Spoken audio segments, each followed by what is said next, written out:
Vocês sabiam que visitar uma vinícola aqui na França, às vezes é um pouco constrangedor se a gente não sabe falar francês? Pois é.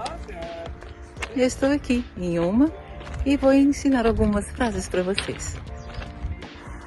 Pois é, gente, olha, estou aqui com dois amigos, né?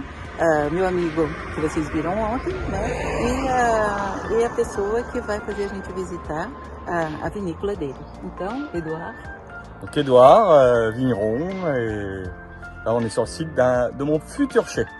Je vous montrerai après le chai actuel, un peu plus traditionnel. Alors un chai, c'est quoi pour ces personnes-là? Un chai, c'est l'endroit où on réceptionne le raisin et où on va en faire du vin. Et éventuellement où on stocke le vin. Et on l'élève, et voilà. ouais. Voilà. Ok, et toi Eric, tu vas être présent. Oui, moi je suis à la retraite, je suis passionné de vin, j'ai travaillé avec Dulce. Et comme elle vient à Orléans, déjà vous avez pu le constater hier, on a fait une visite de la ville entre autres de Jeanne d'Arc. Et puis on a vu un stand de beaux fromages aux Halles. On a visité une belle cave Marc et Sébastien à côté des Halles. Et puis là, on est venu dans le terroir lui-même, ce qui est quand même plus intéressant. En partie production. Voilà. Ok. Bon, on va visiter. Vamos visitar. On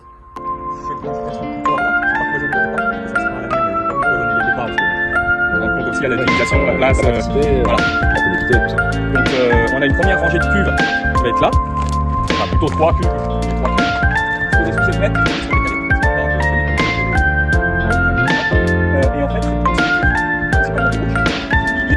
Pois é, a gente aqui chegamos, né, no vinhobre de Chão do Azul. O canto. Como? O canto. O canto dos pássaros. O canto dos pássaros. Alors, dégustation et vente de vin. Et on va... Donc là, ici, on peut déguster. Oui. Pour ensuite acheter les vins si l'un d'entre eux nous plaît. c'est ça. C'est ça, d'accord. Mais il n'y a pas d'obligation d'acheter. C'est plus correct. Ça dérange le vigneron, la Bien vigneronne. sûr. Mais si on n'aime pas, ça se Voilà, on n'est pas obligé d'acheter. Ouais, mais on va goûter. Voilà. Et alors là, c'est les puits, non pas les puits, c'était... C'est un puits. C'est l'ancien puits, mais il n'est plus en service. Mais c'est sa place. Ah oui, il est vraiment creusé. D'accord. Pas sûr que ce soit la forme d'origine. Chai de vinification. Tout ce qui est ici ira dans le futur chai.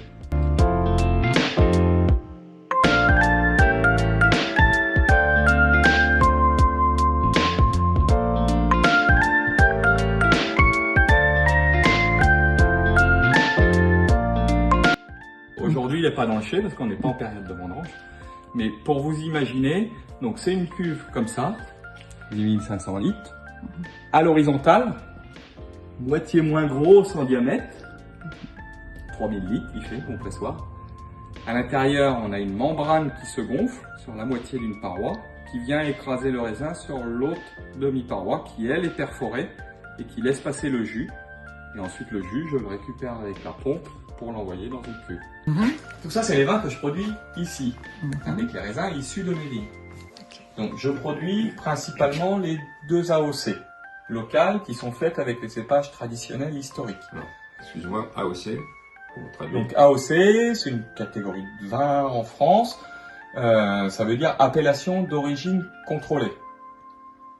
La principale notion, c'est qu'il y a un côté traditionnel et dans le coup, on contrôle ce côté traditionnel. Est-ce que ça va être du chardonnay sur tel type de sol? Est-ce que ça va être un vin sec, un vin moelleux? Ça, c'est plus ou moins traditionnel. Et on va s'assurer que c'est sur tel type de sol, tel climat. Donc ça va donner l'AOC Orléans ou l'AOC Orléans-Cléry. Et il y a d'autres AOC en France. Voilà. Ici, donc, en appellation Orléans, je fais les 3 couleurs. En blanc, je suis sur chardonnay, en sec. Donc chardonnay, c'est le cépage. C'est le cépage, ouais. En rosé, en rouge, je suis sur pinot meunier et pinot noir en assemblage. En rosé, c'est un rosé sec fruité. En rouge, on est sur un rouge plutôt petit fruit rouge, un petit peu épicé, poivré, des tanins présents mais pas trop marqués. La seconde appellation, Orléans Cléry, elle existe que en rouge. et on est sur Cabernet Franc. Donc un autre cépage par rapport à l'Orléans. C'est la même zone géographique, mais pas le même cépage et ça donne des vins différents. Voilà. Et à côté de ça, Oui. je fais du Sauvignon gris. Donc ça, c'est pas un cépage traditionnel ici. Du coup, il n'est pas en AOC, il est en IGP, indication géographique protégée, avec une réglementation moins stricte par rapport aux AOC, moins contraignante.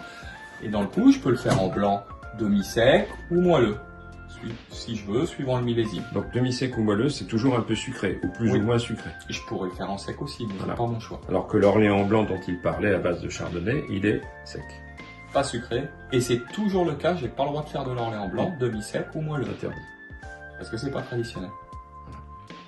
Il Si pourra en je veux faire, faire il du serait chardonnay peut-être en bon, demi-sec mais- ou en moelleux, il s'appellera pas Orléans. Voilà, il sera déclassé, on va dire. En fait, Oui. on a les pinots et les chardonnays qui sont issus de la Bourgogne, qui est un climat continental, donc plutôt hiver froid et été chaud. À l'ouest, on a le Bordelais et une partie du Val-de-Loire qui sont de climat océanique, ou auquel est adapté le Cabernet Franc.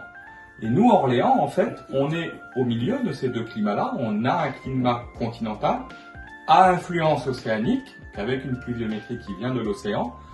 Et donc, on se trouve à être dans un secteur où à la fois les cépages bourguignons sont adaptés et à la fois les cépages de l'Ouest.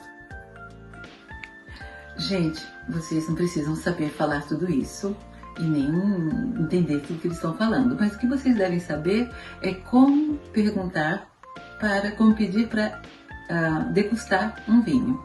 Alors je vais demander, je peux déguster un vin, s'il vous plaît? Oui, pas de souci. Oui. Quel vin vous voulez déguster?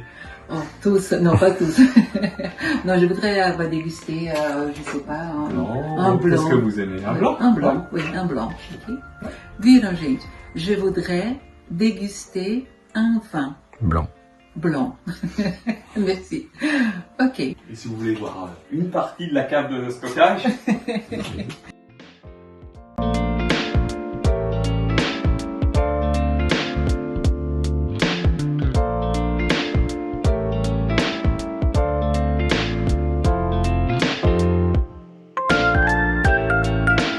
c'est une partie du stockage à la cave qui est destinée plutôt à la vente au magasin directement.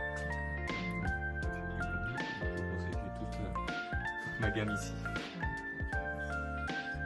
Le moelleux qu'on va déguster.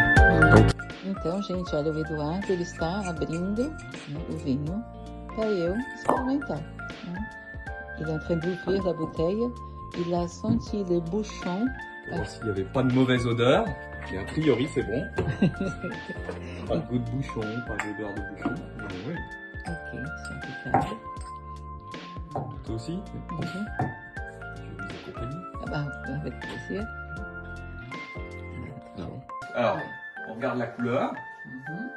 générale.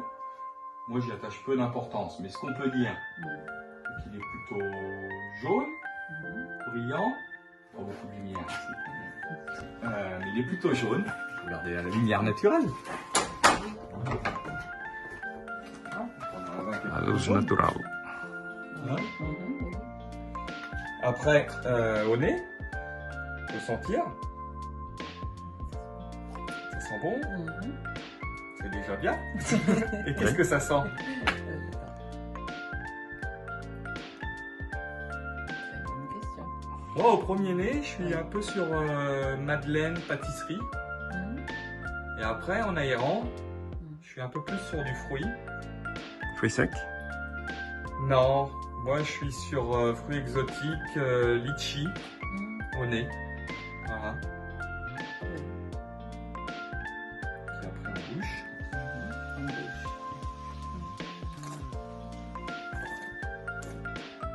Le bruit, ça oxygène le vin dans la bouche. Ça lui permet d'extraire Mhm. tous les goûts. Et on crache. Ah, je vais pas Si vous voulez pas cracher. Ele foi bom. Bom, em todo caso é delicioso. Tá? Venham para a França e Venham visitar uma vinícola, é muito gostoso, é muito agradável e espero vocês aqui. Tá? Je vous attends ici. E merci beaucoup. Merci beaucoup. Merci, Edouard.